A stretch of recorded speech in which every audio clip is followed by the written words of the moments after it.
টঙ্গীতে টুকরো টুকরো লাশের রহস্য উন্মোচন করেছেন র্যাব। ৩ আসামিকে গ্রেফতারের পর সংস্থাটি বলেছেন, পূর্ববিরোধের জেরেই আসামি আবেলের বাসায় খুন করা হয় অলি মিয়াকে। খুনের আগে কয়েকবার ট্রেনের চাপা দেওয়ার চেষ্টা করেছে তারা। পরে খুনের পর লাশ গুম করতে টুকরো টুকরো করে ব্যাগে ভরে স্টেশনে ফেলে রেখে যায়। শুক্রবার থেকে টঙ্গীর স্টেশন রোডের পাশে পড়ে থাকা এই ট্রাভেল ব্যাগ ঘিরে রহস্য। কি এর ভেতরে তা নিয়ে তৈরি হয় চাঞ্চল্য। ব্যাগ খুলেই লাশের টুকরো পায় আইনশৃঙ্খলা বাহিনী। মাথাবিহীন লাশের টুকরো কার, সেই তথ্য বের করতেই মাঠে নেমে বিভিন্ন সংস্থা। গ্রেপ্তার করা হয় জড়িত ৩ জনকে। র্যাব বলছে, নিহত আলী মিয়ার বাড়ি নরসিংদীর। আসামিরা তার পুরো পরিচিত।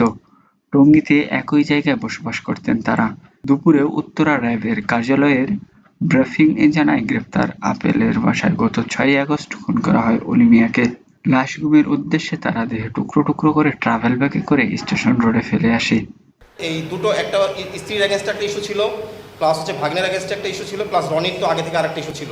সো এই সকল ইস্যু মিলে তারা চিন্তা করে যে ওকে হত্যা করা হবে। তারা এই কাজটাকে আরও গোপনীয় করার জন্যই বেসিক্যালি রেল লাইনে নিয়ে যায়, যাতে কোনো চিহ্ন বা না থাকে, মানে কোনো ক্লু না থাকে। মানে রেল লাইনের নিচে গেল, ট্রেন আসলো, ধাক্কা দিয়ে রেল লাইনের নিচে ফেলাই দিল, এই ধরনের তাদের একটা মোটিভ ছিল।